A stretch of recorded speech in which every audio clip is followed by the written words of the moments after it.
amigos, estamos aquí con Michelle transmitiendo esta fogata en el lago de Betania. Por favor, Michelle, cuéntenos cómo se ha sentido hoy haciendo tu propia fogata. Esta fogata está más caliente que cualquier otro volcán del mundo. ¿Y qué tal? ¿Fue fácil?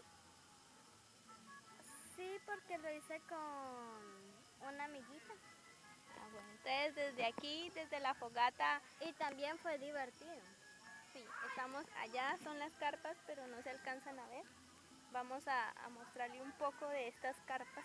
A ver, aquí por aquí se encuentra una y por allí se encuentra una hamaca, pero no se ve. Michelle, se nos va a apagar la fogata. Necesitamos refuerzos de madera. Entonces, adiós. Despídase. Chao. Chao.